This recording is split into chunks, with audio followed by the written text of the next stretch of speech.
Welcome to the virtual Paint, Build, and Create special event, a science, technology, engineering, art, and mathematics event for all ages brought to you by the Department of Parks and Recreation for Arlington County. My name is Nick England, and today we're going to talk about digital drawing on your phone or tablet.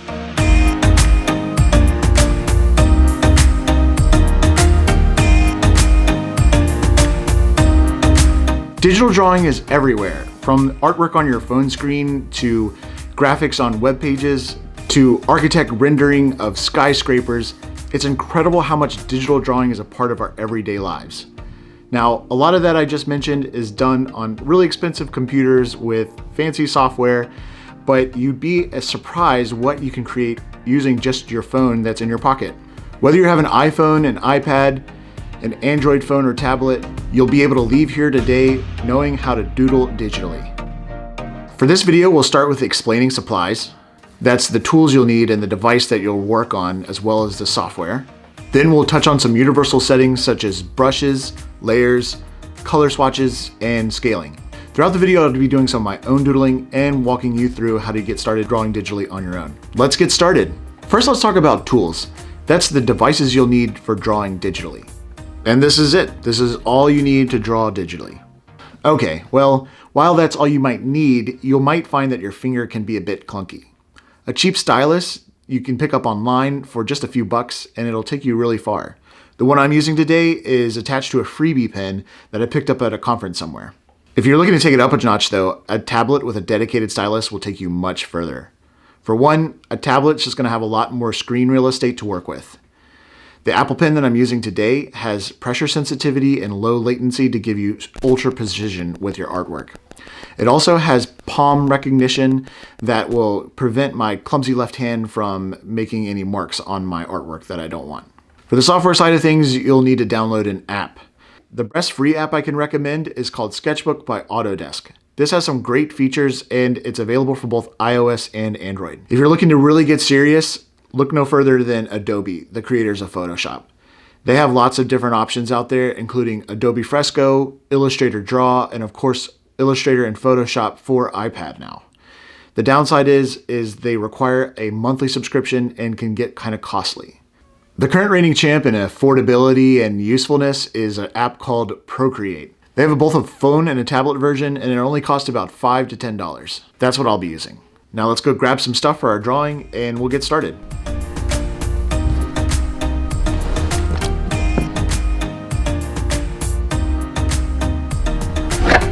For our artwork today, I'm going to be modeling after this little globe that I found on my shelf. It's a little janky, it didn't spin very well, but it's cute. We'll make it work. If you're following along, you can go ahead and open up your application on your phone or tablet. I'll be demonstrating first with a phone today, just using that cheap stylus, just so we can appeal to as many people as possible. Oh, and side note, I want to let you guys know that I am not a great illustrator. I have a really nice understanding, a good appreciation for graphic design, but when it comes to my illustrations, my drawings, prepare not to be impressed. Just wanted to get that out of the way. Okay, so as we go through here, I'm going to point out some basic principles and what distinguishes digital drawing from artwork you would create on other mediums, such as painting or drawing on paper or canvas. First, we'll talk about brushes. If we tap on this icon, you can see all the different options available. Anything from calligraphy to watercolor to airbrush strokes. You can adjust the size and the precision. There's one of the great benefits of digital drawing is just having every single brush that you can possibly imagine. I'm going to go ahead with this brush. Next, let me explain layers. Layers might be one of the greatest advantages to creating artwork digitally. Here I can separate out each element of my artwork and fine-tune them as much as I need. I can move them around, I can layer them on top of each other, and I can make them bigger and smaller. I can scale them, whatever is needed. You can also add things like clipping masks, you can add and delete, and lots more different things that you can do with layers. It's really awesome. I'm going to create a new layer each time I create a new shape. Now let's talk about color swatches. Here you can select virtually any color. Get it? Virtually? No mixing paints required. You can also use what's called an eyedropper tool that can match any color. So for our little globe here, I'm going to start with the circle. Let's come into the focus for you. It's kind of this like blue-ish type. Hi, cat. Go away. But anyway, it's like a bluish, grayish color. So let's go ahead, and I think I can just use this outer wheel to find like a bluish color I want, maybe right there, and then I can kind of fine tune and adjust the actual color. So mentioned stencil, let's go to modify, and we have a few more options that drop down. We have settings, we have adjustments, but here on this little S thing, I can choose an ellipse. And as I drag and I hold my second finger down here, I can get a perfect circle. And that's about where I want to be. And I can just take and drag my color with my thing, with my pen, if it'll let me. Okay, there we go. We drag and fill it in. So that's our circle. We can click off of that, and we've got our circle now on our canvas. So again, because we want to have multiple different every single element on a different layer, I'm going to go ahead and add a new layer to do the frame around here. So let's do that next. I could just draw this if I wanted, or if I could go back and use a stencil. I think I'm going to try and use a stencil again.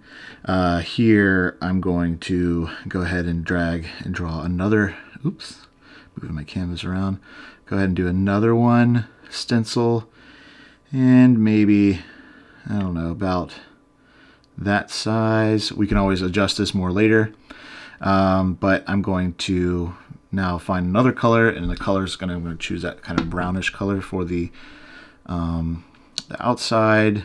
Let's find like a red, and then go with like a brown. Okay, awesome.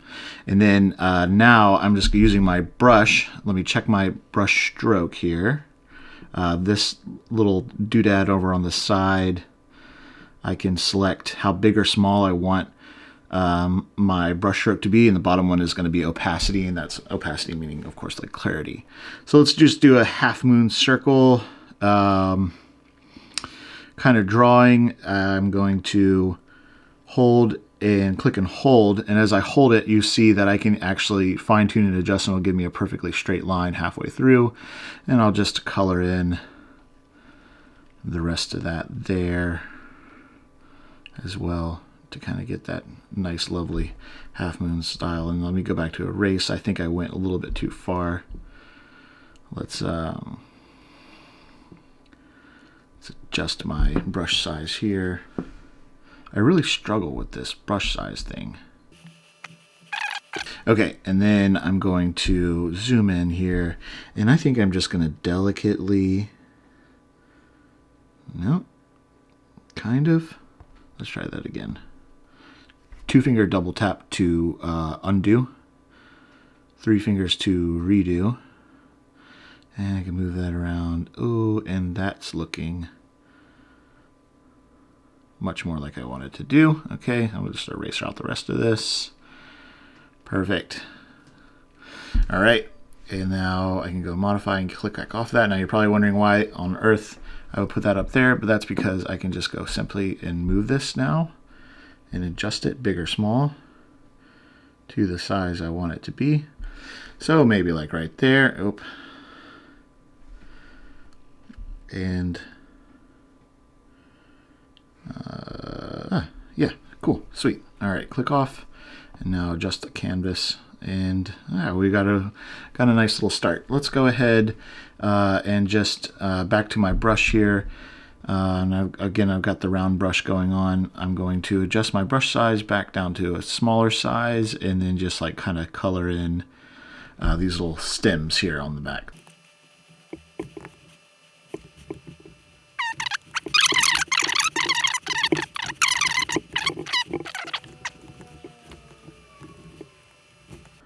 All right, now we're gonna go ahead and add in our little base of our globe here.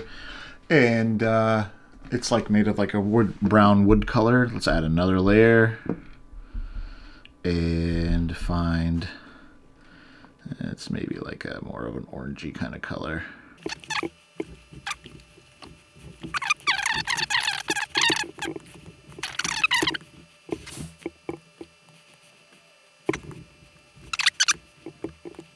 All right, that's that. And now let's go ahead and fill in our continents here. Let me find a different brush set. I'm actually going to go with calligraphy, and this just monoline. It's just a little bit more.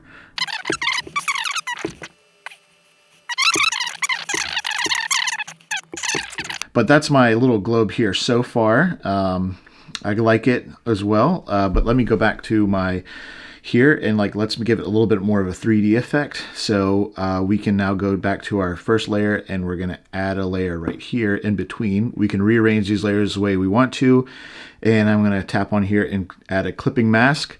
A clipping mask means it's only going to affect the pixels that are down here on this bottom layer. And so now I'll go back and add a different brush, and then of course put it on a dark color. Go with like a gray here, and we're going to add kind of like a drop shadow to this globe.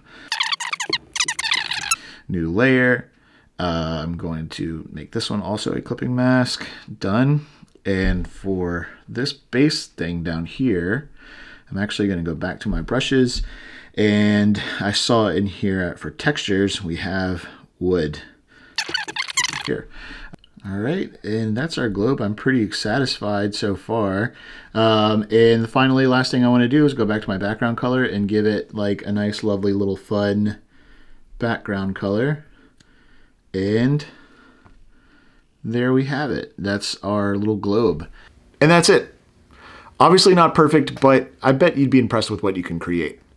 Wait a second, we forgot to talk about STEAM. Science, technology, engineering, art, and math. If you haven't figured out by now, these are pretty integral when it comes to digital drawing. You may or may not have noticed, but we're also using math because when you draw digitally, you're typically using vector drawings and not just a pixelated drawing, meaning that you're drawing with lines. You're drawing with math. And finally, art. I would say we're definitely exploring art here. Next up, I have just like a few minute fast forward of the same graphic that I drew on the iPad, and you can see how it may look a little bit different, a little bit better on the iPad. Let's give it a look.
Thank you for joining us for our virtual Paint, Build, and Create special event. Be sure to check out other videos by visiting the link below. See you next time.